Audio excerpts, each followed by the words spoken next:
আমি বললাম, খালুজান, আমি আপনার প্রস্তাবে রাজি, কিন্তু আমার তো বয়স কম, আর তাছাড়াও অতীতে আমি কারো সাথে এমন কাজ করিনি। আর আপনি তো আমার চাইতে বয়সে অনেক বড়। আপনি আমার সাথে এইসব করলে আমি তো মরে যাব। আমি কিছুতেই সহ্য করতে পারবো না। তারপর খালুজান আমাকে বলল, তুমি কোনো চিন্তা করো না, আমি এমনভাবে কাজ করব তুমি টেরি পাবে না। খালুজানের মুখ থেকে এমন মিষ্টি কথা শুনে আমি তার সাথে কাজ করতে রাজি হয়ে গেলাম। খালুজান যখন প্রথম আমার নিয়ন্ত্রণ আনার চেষ্টা করল, তখন আমার দুচোখ বন্ধ হয়ে আমার এমন অবস্থা হলো যা শুনলে বন্ধুরা তোমাদের মাথা ঘুরে যাবে। বন্ধুরা, গল্পটি অনেক মজার। আশা করি তোমরা পুরো গল্পটি শুনবা। তবে গল্পটি শুরু করার পূর্বে তোমাদের নিকট আমার বিশেষ অনুরোধ, তোমরা অবশ্যই আমার চ্যানেলটি সাবস্ক্রাইব করে আমাকে সাপোর্ট করবা। হ্যালো বন্ধুরা, কেমন আছো তোমরা? আমি দিলরুবা খানম, বয়স 18 বছর। আজকে আমি যে গল্পটা বলবো তা হলো যখন আমার বয়স 14-15। ছোটবেলা থেকেই আমার অনেক স্বপ্ন ছিল, লেখাপড়া করে অনেক বড় চাকরি করব, মানুষের মতো মানুষ হব। কিন্তু ভাগ্যের কি পরিহাস, আমার বয়স যখন 10 তখন আমার বাবা মারা যান। মা অনেক কষ্টে তখন আমাদের সংসার চালাতেন। আমার এক ভাই, সে আমার ছোট। আমরা 2 বোন, তবে সংসারে আমিই সবার বড় মেয়ে। বাবা মারা যাওয়ার পর আমার ফ্যামিলি পড়ে চরম অভাব অনটনে। মা আমাদের মুখে 3 বার খেতে দিতে পারত না। লেখাপড়ায়ও খুব খারাপ ছিলাম না। বাবা মারা যাওয়ার পর আর বেশি দিন পড়ালেখা করতে পারিনি। অভাবের তাড়নায় পড়ে খুঁজতে হয় আমাকে কাজের সন্ধানে। আমাদের গ্রামের রাবিয়ার মা ডাকায় তাকে। মায়ের এই কষ্ট দেখে রাবিয়ার মা আমার মাকে পরামর্শ দিল, আমার ঢাকায় অনেক বড় সাহেবের সাথে পরিচয় আছে। তুমি চাইলে আমি তোমার মেয়েকে তাদের বাসায় কাজের ব্যবস্থা করে দিতে পারি। ভালো টাকা বেতন দিবে তারা তোমার মেয়েকে। তোমার মেয়েকে তারা ভালো ভালো খেতে দিবে, ভালো জামা কাপড় দিবে। অভাব অনটনের সংসার আর কত কষ্ট করব। তাই ভেবে মা রাবেয়ার মায়ের প্রস্তাবে সম্মতি দিল। রাবিয়ার মায়ের প্রস্তাব পেয়ে মা আমাকে বড় লোক সাহেবের বাড়িতে কাজের জন্য দিতে রাজি হয়ে গেল। মায়ের কষ্ট দেখে আমিও অন্যের বাসায় কাজের চাকরিতে যাওয়ার জন্য রাজি হয়ে গেলাম। মা, বাবা, ভাই, বোন সবার মুখে হাসি ফুটাতে অন্যের বাসায় কাজের চাকরি করতে আমি রাজি হয়ে গেলাম। তারপর রাবিয়ার মা ঢাকায় সাহেবের সাথে মোবাইল ফোনে কথা বলে দেখল তাদের কোনো কাজের মেয়ে লাগবে কিনা। সাহেব বলল, হ্যাঁ রাবিয়ার মা, আমার ম্যাডাম অসুস্থ, বাসায় রান্না বান্না ঠিক মতো হয় না, ছেলে মেয়েদের খাবার দাবারের খুব অসুবিধা হচ্ছে, একটা কাজে মেয়ে হলে ভালোই হয়। রাবেয়ার মা সাহেবের সাথে ফোনে কথা বলার পর আমার মাকে বলে যে আমি দিলরুবা খানমের কাজের ব্যবস্থা করে ফেলেছি। এখন তোমরা যদি রাজি থাকো তাহলে আমি আগামী শুক্রবার দিলরুবাকে নিয়ে ঢাকা চলে যাবা। তার কাজ দেখে যদি সাহেব পছন্দ করে তাহলে তাকে সাহেব ভালো টাকা বেতন দিবে, ভালো ভালো খেতে দিবে। অবশেষে আমার মা রাবিয়ার মার সাথে ঢাকায় বড় লোক সাহেবের বাসায় কাজের জন্য নিয়ে যেতে দিল। বাড়ি থেকে জীবনের প্রথম ঢাকায় আসলাম। বাড়ির মানুষের স্মৃতি, মা বাবা স্মৃতির কথা স্মরণ করে গাড়িতে বসে অনেক কান্না করলাম। অবশেষে রাবিয়ার মা আমার ঢাকায় একটি বড় বিল্ডিংয়ের 6 তলায় আমাকে নিয়ে এলো সাহেবের বাসায়। রাবিয়ার মা সাহেবকে আমায় দেখিয়ে বলল, হেলন বাবু, এই দেখুন আপনার বাসায় কাজের মেয়ে নিয়ে এসেছি। মেয়েটি বেশ চঞ্চল, রান্না বান্না থেকে শুরু করে তালা বাসন মাজার সব কাজ পারে।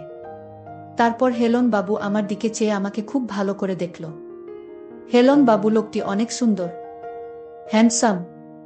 প্রথম দিনের আমার দিকে কেমন করে যেন চেয়ে রইলেন। তার চাওয়া দেখে মনে হচ্ছিল অন্য কিছু মতলব আছে লোকটার। আমাকে জিজ্ঞাসা করল, কি নাম তোমার? আমি বললাম, স্যার, আমার নাম দিলরুবা। তারপর সাহেব আমাকে বলল, বাহ বাহ, বেশ সুন্দর নাম তোমার। তামা তুমি কি কি পারো? আমি বললাম, রান্না বান্না খুব ভালোভাবেই পারি স্যার।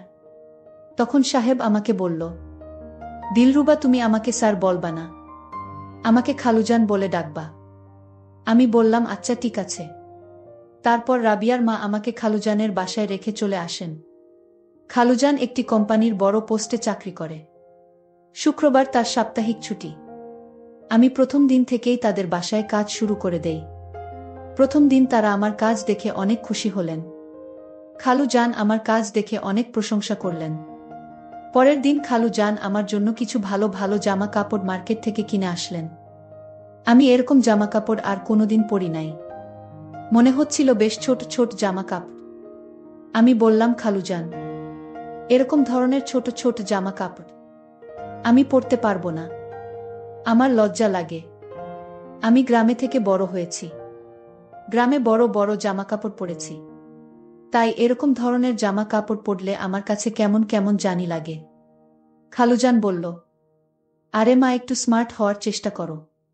তুমি আমার বাসায় থাকো, আমার বাসার কাজের মেয়েরাও আমার মেয়ের মতোই, তাই তোমাকে আরও স্মার্ট এবং সুন্দর হয়ে থাকতে হবে।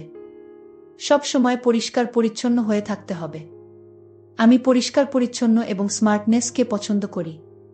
আর শোনো দিলরুবা, আমার বাসায় প্রতিদিন ভালো ভালো গেস্ট আসে, উচ্চমানের গেস্ট। তাদের সামনে তুমি সব সময় সাজগোজ করে থাকবা, কারণ তোমাকে তো আমরা কাজের মেয়ে মনে করি নাই, তোমাকে আমরা নিজের মেয়ের মতোই মনে করি। ঠিক আছে মা, আমি বললাম, আচ্ছা খালুজান। তারপর খালুজান আমাকে বলল, যাও দিলরুবা, মা, তুমি এই জামা কাপড়গুলো পরে আসো, আমি তোমাকে দেখব তোমাকে কেমন লাগে। এই জামা কাপড়গুলো আমার অনেক পছন্দের কিনা। তারপর আমি খালুজানের কথা রক্ষা করতে আমি এই ছোট ছোট জামা কাপড়গুলো পরে নিলাম, এবং আমার কাছে খুব ভালোই লেগেছিল, কারণ এরকম ধরনের দামি আর নতুন জামা কাপড় আমি কখনো কিনি নাই।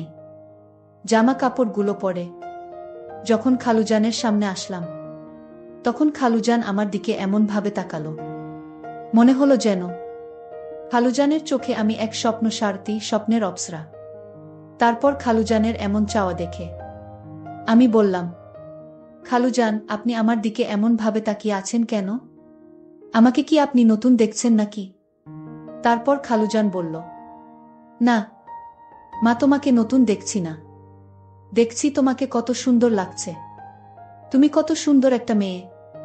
তুমি যদি পড়ালেখা করতে পারতে, তাহলে ভবিষ্যতে বড় কিছু হতে পারতে। আমি বললাম, খালুজান, আমার পড়ালেখার খুবই ইচ্ছা ছিল। আমি ভবিষ্যতে পড়ালেখা করে বড় কিছু হওয়ার স্বপ্ন ছিল, কিন্তু হঠাৎ করে আমার বাবা মারা যাওয়ায় আমার স্বপ্ন দুঃস্বপ্ন হয়ে গেল। তারপর খালুজান আমাকে বলল, আচ্ছা দিলরুবা, তুমি কি পড়ালেখা করবে?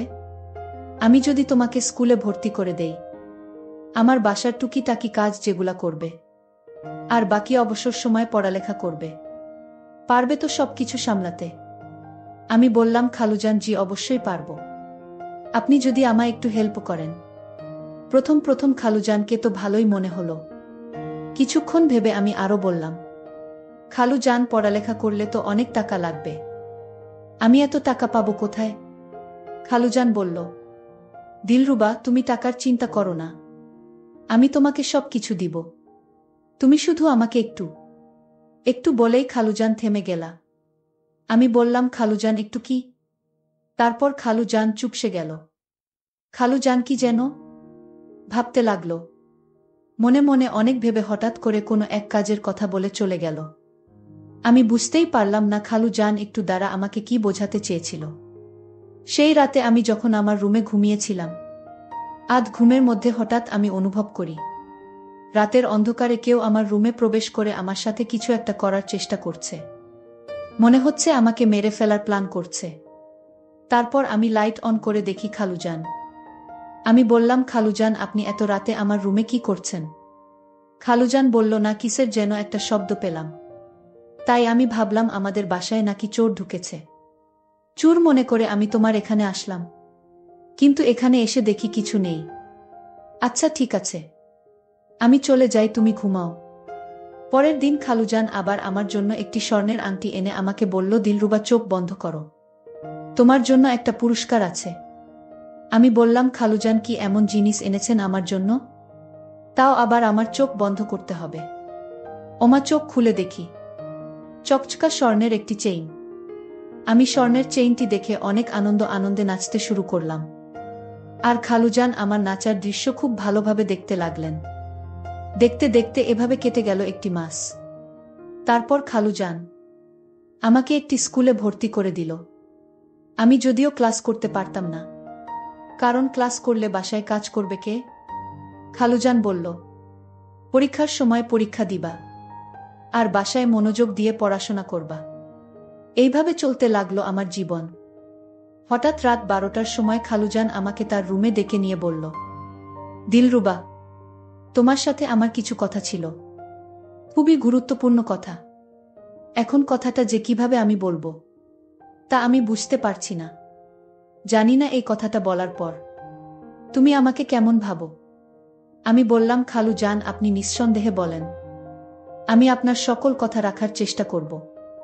আমি কথা দিলাম আমি আপনাকে কখনো ভুল বুঝব না, কখনো অসম্মান করব না। আপনার কথা শতভাগ রাখার চেষ্টা করব, কারণ আপনি আমার জন্য অনেক কিছু করেছেন। যেখানে আমি দুমুঠো খেতে পেতাম না, ভালো কাপড় চোপড় পেতাম না, সেখানে আপনার জন্য আজকে আমার এই রাজকীয় অবস্থান। আর তাছাড়াও আপনি আমাকে আপনার মেয়ের মতোই ভালোবাসেন। আপনার প্রতি আমি কৃতজ্ঞ। খাবার দাবার, কাপড় চোপড়, গহনা, আরাম আয়েসের কোনো অভাব নেই। আপনার কোনো কথা আমি কিভাবে না রাখতে পারি?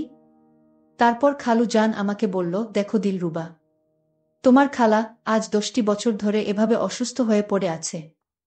না পারি তার সাথে দুটো মনের কথা বলতে, না পারি তার সাথে মনের খোরাক মেটাতে। খুব অসহ্য যন্ত্রণার মধ্যে আমার জীবন অতিবাহিত হচ্ছে। ছেলে মেয়ে সবাই পড়ালেখা করছে, কিন্তু কেউই আমার মনের অবস্থা বুঝে না। আর যে বুঝবে সে তো অসুস্থ হয়ে পঙ্গু হয়ে পড়ে আছে। 10 বছর আগে একটি রোড অ্যাক্সিডেন্টে তার পা দুটো ভেঙে যায় এবং সে কথা বলার বাকশক্তি হারিয়ে ফেলে। তার সাথে তো আমার কোনো কিছু হয় না। মাথাটা সব সময় জাম হয়ে থাকে, মাথার মধ্যে সব সময় চিনচিন ব্যথা অনুভব করি। আমি জানি সেটা কিসের ব্যথা, কিন্তু কাউকে বলার মতো আমার দুঃসাহস হয়নি। তোমাকে যে কিভাবে কথাটা বলবো, বলতে আমার যদিও আনিজি ফিল করছি, তারপরেও আমি না বলে পারছি না। তোমার রূপ, তোমার সৌন্দর্য, তোমার মোহ, তোমার মায়ায় সত্যিই আমি হারিয়ে গেছি। আমি তোমাকে চাই দিলরুবা, তোমাকে আপন করে পেতে চাই। আমি জানি না কখন কিভাবে তোমার মধ্যে হারিয়ে গেছি। দিলরুবা, আমি তোমার কাছ থেকে সেই জিনিসটা চাই যা পেলে আমি একটু একটু করে মানসিক যন্ত্রণা থেকে মুক্ত হতে পারবো। তোমার কাছ থেকে একটু ভিন্ন কিছু চাই, একটু ভিন্ন কিছু চাই। তুমি যদি আমাকে একটু দয়া করো, বিনিময় এর জন্য তুমি আমার কাছে যা চাও আমি তাই দিব। সাহেবের মুখ থেকে এমন কথা শুনে আমি হতবাক হয়ে গেলাম আর বললাম, খালুজান, আপনি যা চেয়েছেন তা কিভাবে সম্ভব? আমি তো আপনার তুলনায় অনেক ছোট্ট একটা মেয়ে, আপনার মেয়ের মতোই। তারপরেও আপনার যদি ইচ্ছা হয় তাহলে আমার কোনো আপত্তি নেই, কারণ আমি আপনার কাছে কৃতজ্ঞ। আমার কথা শুনে খালুজান আমাকে বলল, মেয়ের মতো? কিন্তু মেয়ে তো নয়। আর তোমার সাথে আমার এইসব যায়, শুধুমাত্র বয়সের একটু ব্যবধান। প্লিজ দিলরুবা, আমাকে আমার মানসিক যন্ত্রণা থেকে একটু মুক্তি দাও। তারপর আমি মনে মনে ভাবতে লাগলাম, আমার এই রাজকীয় জীবন, আরামায়েশ, কাপড় চোপড়, থাকা খাওয়া, গহনা, রাজকীয় চলাফেরা, সবকিছুতেই এখন আমি খুব শান্তিতে আছি। কারণ অভাব কি জিনিস তা আমি হাড়ে হাড়ে টের পেয়ে এসেছি বাবা মৃত্যুর পর। তাই মনে মনে ভাবতে লাগলাম, যদি খালুজানের প্রস্তাবে আমি রাজি না হই, তাহলে তো আমার সবকিছু বন্ধ হয়ে যাবে। আবার আমাকে কষ্ট করতে হবে, না খেয়ে থাকতে হবে। তার চেয়ে বরং আমি রাজি হয়ে যাই। এসব কিছু ভেবেই আমি খালুজানের সাথে তার মানসিক যন্ত্রণা নিবারণের জন্য কাজ করতে রাজি হয়ে গেলাম। আমি বললাম, খালুজান, আমি আপনার প্রস্তাবে রাজি, কিন্তু আমার তো বয়স কম। আর তাছাড়াও অতীতে আমি কারো সাথে এমন কাজ করিনি। আর আপনি তো আমার চাইতে বয়সে অনেক বড়। আপনার আমার সাথে এইসব করলে আমি তো মরে যাব। আমি কিছুতেই সহ্য করতে পারবো না। তারপর খালুজান আমাকে বলল, তুমি কোনো চিন্তা করো না, আমি এমনভাবে কাজ করব তুমি টেরি পাবে না। খালুজানের মুখ থেকে এমন মিষ্টি কথা শুনে আমি তার সাথে কাজ করতে রাজি হয়ে গেলাম। খালুজান যখন প্রথম আমার উপর নিয়ন্ত্রণ আনার চেষ্টা করল, তখন আমার দুচোখ বন্ধ হয়ে গেল।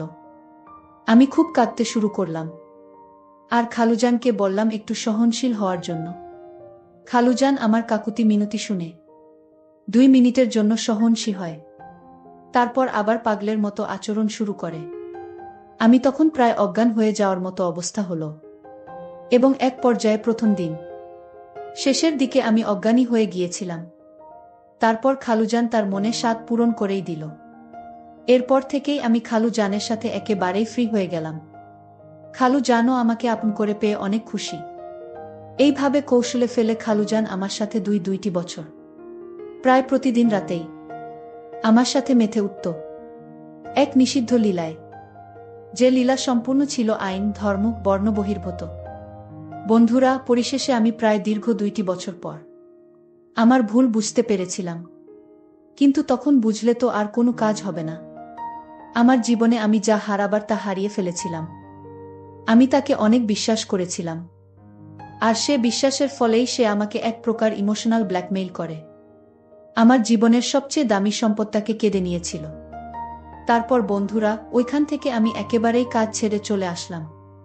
অতীতের কথা চিন্তা হলে আমার মনে খুব কষ্ট হয়। খুব অতীতের সেই বেদনাদায়ক দৃশ্যগুলো আমাকে খুব পীড়া দেয়। প্রিয় বন্ধুরা, পরিশেষে তোমাদেরকে আমি একটি কথাই বলবো।